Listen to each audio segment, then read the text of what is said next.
Professor, eu Sim, quero sim, lhe sim, sim. ouvir Beleza.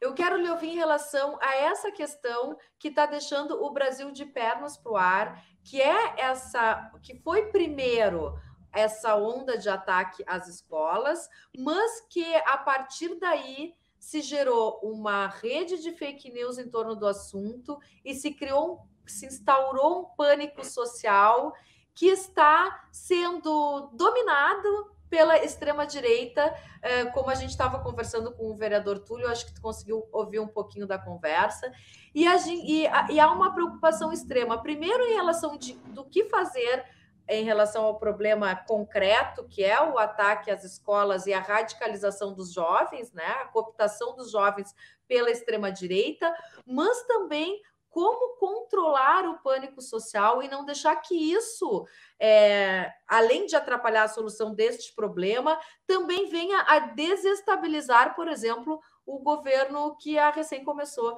o governo Lula. Ô Maria Fernanda, primeiro preciso pedir desculpas, né? Ontem à noite, bem tarde, o Guilherme Boulos, que é o nosso líder da nossa bancada, pediu para que eu fosse numa reunião hoje cedo de líderes no Congresso da Câmara dos Deputados, e isso fez com que eu alterasse meu voo, e isso prejudicou, esse atraso, inclusive, no voo, me prejudicou de estar aqui a tempo do horário combinado com vocês. Quero pedir desculpas a vocês e a todos aqueles que estão aqui nos assistindo, todos os seguidores do DCM, e agradecer mais uma vez por essa possibilidade de estar aqui conversando com vocês. Olha, esse tema da questão da violência contra as escolas, e eu acho que é muito importante a gente usar esse termo. O professor Daniel Cara tem dito isso. Não é uma violência nas escolas, é uma violência contra as escolas, contra a comunidade escolar, contra outros alunos, contra os professores, contra os funcionários das escolas, contra a comunidade escolar. Esse é um fenômeno de fato, eu vi o Túlio ali falando sobre isso também, é um fenômeno complexo. E ele a solução, não existe uma solução mágica para ele. Porque ele dependeria, inclusive, com o pano de fundo, de que a gente estivesse produzindo uma cultura de paz. E nós temos um problema que nós passamos anos e anos, nos últimos anos, onde um setor importante nacional promoveu uma cultura de ódio, uma cultura de enfrentamento, uma cultura que é o oposto disso que a gente imagina como cultura de paz. E isto teve consequências. Passaram 4 anos criminalizando professores e escolas públicas. Professores e escolas públicas. Passaram esses anos todos desprezando as próprias escolas como locais importantes. E isso vai tendo consequências sobre esse processo que a gente está vivendo. Portanto, tem um primeiro elemento que é como promover essa questão da cultura de paz. Isso é importante, porque escola é lugar de vida, escola é lugar de paz, não lugar de morte, arma, é isso. Então, portanto, tem esse elemento de pano de fundo aqui. E aí existem várias coisas. Nós temos trabalhado no nosso mandato, naquilo que a gente tem acompanhado, uma série de 4 pilares, que eu digo. O primeiro deles tem a ver com a questão estrutural. Tem uma coisa muito curiosa, né? Essa história lá da direita em Niterói, em outros lugares, está falando de detector de metal. Eu queria entender que se botar o detector de metal, além dos custos que isso vai significar, quem é que vai operar o detector de metal? Porque nem porteiro as escolas têm, né? Nós estamos falando de escolas que muitas vezes não têm porteiro. E ao operar o detector de metal, o que vai fazer quando apitar o detector de metal? É um negócio, eles acham que a solução é mágica. Não é, que ela por si só vai reprimir esse tipo de situação do jovem, que seja porque foi estimulado no ódio, seja porque quer ver nisso uma chance de fama, seja porque quer responder e se vingar numa situação de bullying, que vai armado para a escola. Né? Isso é um problema complexo, não vai resolver com o detector de metal, vai ser caro, ineficiente, não vai resolver. Nós trabalhamos, portanto, no tema da estrutura, que tem que ter porteiro, tem que ter inspetor, tem que ter profissional de educação, não pode ficar faltando o professor. Os alunos, né, eles passam anos nas escolas, horas por dia, e muitas vezes falta gente na escola para, inclusive, perceber a evolução de um tipo de problema que tem a ver com bullying, que tem a ver com ressentimento, ou falta à escola a condição, muitas vezes, de promover exatamente isso que falávamos, na cultura de direitos humanos, na cultura, no enfrentamento ao machismo, ao racismo, à LGBTfobia, na valorização do próprio professor, de fazer a escola um lugar acolhedor desde a primeira infância. Isso tudo é um processo de prevenção para esse processo.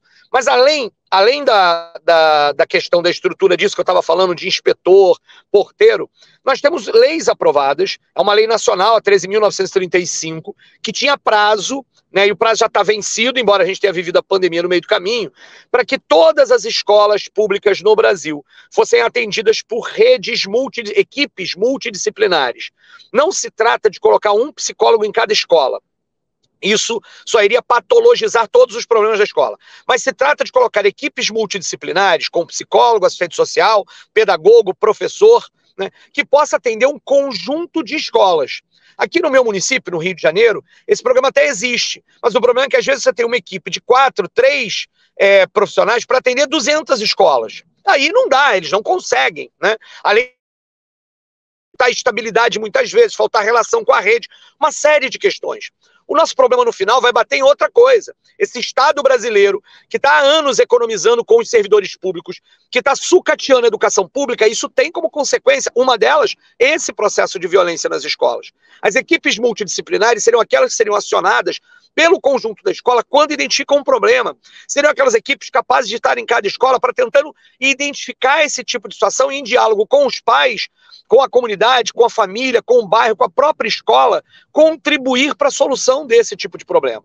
Então, um pilar, que é a estrutura que tem a ver com essa situação, porteiro, inspetor, etc. Segundo pilar, esse processo das equipes multidisciplinares. Terceiro, é preciso, Maria Fernanda, a gente introduzir nas escolas os conteúdos de educação digital, que nós poderíamos chamar desse tipo. A perspectiva da educação desde criança, para que as pessoas saibam lidar com as redes sociais, saibam ter o senso crítico para lidar com as redes sociais. Nós, inclusive na esquerda, fazemos muito isso quando discutimos a questão dos meios de comunicação de massa, o quanto era importante estarmos críticos ao ver o que aparece num jornal nacional, de uma novela da maior emissora do país, porque era preciso ter olhar crítico para isso. Nós perdemos essa capacidade na escola, fazer isso precisa ser feito desde pequeno. A gente passou anos nas escolas tentando evitar que o celular entrasse em sala de aula porque ele atrapalha a aula. É preciso, de uma certa medida, incorporar o celular para, inclusive, trabalhar com os alunos como é que se utiliza esse processo e qual é a relação que a gente tem que ter com ele. Tem uma série de coisas para serem lidados com essa história. E o quarto pilar, e é isso o governo Lula já teve iniciativas importantes sobre isso, tem a ver com a questão da responsabilidade das plataformas digitais sobre o processo de disseminação do ódio, sobre o tipo de disseminação desse conteúdo. É preciso responsabilizar, é preciso impedir que esses conteúdos continuem a circular nisso. E aí isso envolve também um tipo de diálogo com os meios de comunicação hoje sobre como falar desse tipo de assunto, para exatamente o que você falou, você não criar o pânico, um pânico social, um pânico de massas. É preciso que a gente perceba que esses casos são dramáticos e precisam ser prevenidos, mas nós estamos exatamente no ponto alto dessa crise, em que a gente precisa pedir para as pessoas calma e precisa conseguir fazer no diálogo, na tentativa, mas também na responsabilização daqueles adolescentes, jovens ou adultos que atentaram contra as escolas, que fizeram esse tipo de atentado, mas, sobretudo, produzindo entre as pessoas uma perspectiva de confiança, porque é preciso recuperar isso. A escola tem que ser um lugar de acolhimento. E, por fim, o último elemento da tua pergunta, né, e eu vivi isso muito essa semana lá em Brasília, na Câmara dos Deputados, que são os bolsonaristas resolvendo dizer que o problema da violência das escolas tem a ver com os 100 dias do governo Lula e não com os 4 anos de ódio que Bolsonaro disseminou, com os 6 anos que a gente está aí, com tanto tempo de ataque contra as escolas. Gente, é impressionante, né? É impressionante. Os caras que têm a cultura da arma, que dizem que tudo se resolve pela violência, os caras que ficam brigando contra o político correto, né, que ações nesse mundo e dizem que feminismo ou o debate do racismo é mimimi. Esses caras querem botar nas costas do governo Lula a responsabilidade pela questão da violência contra as escolas. Gente, é o cúmulo, sabe? Eles não têm o mínimo de bom senso, de honestidade no debate político. Porque eles deviam, a essa altura do campeonato, inclusive reconhecer, erramos eles, né? E dizer, erramos.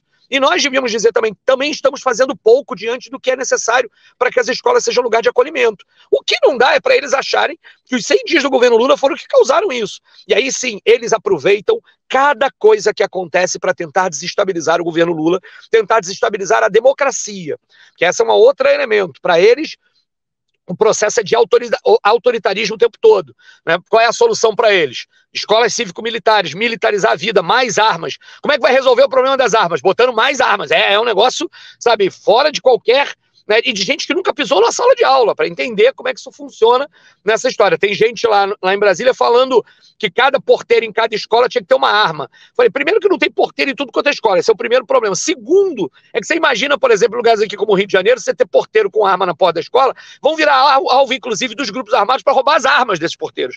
Imagina o tamanho de violência que isso vai gerar, e ainda assim perguntando. Então quer dizer que você está querendo dizer que esse porteiro tem que sair atirando em qualquer momento, em qualquer conflito? Olha a potencialidade disso.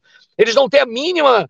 eles se recusam a fazer algo que é básico na ciência e nas ciências sociais, que é entender a causa e o efeito, ou seja, entender quando você tem uma medida, ela tem que ser eficaz para resolver o problema. Ela não pode ser a primeira coisa que veio na tua cabeça. Então sim, eles estão tentando desestabilizar o governo Lula e nós estamos no outro lado, dizendo, ó, é preciso ação. O Dino já anunciou dinheiro, recurso para ampliar a questão das rondas do lado de fora das escolas. Eu acho que essa é uma primeira medida. O governo já criou um grupo interministerial para entender de que é preciso ter uma política nacional de enfrentamento à violência contra as escolas. Ela é intersetorial, ela é interministerial, ela está correta, mas ela vai precisar ter repasse de recursos para municípios e estados. Nós estamos defendendo que é preciso ter uma linha via FNDE, via esses mecanismos de transferência de recursos do Ministério da Educação para favorecer que os municípios contratem mais equipes multidisciplinares, e é preciso responsabilizar prefeitos e governadores que eles precisam completar as equipes das escolas com porteiros, com inspetores, com orientadores pedagógicos, com mais gente, para que a gente possa... A escola de qualidade é a escola que previne esse tipo de violência contra a própria escola.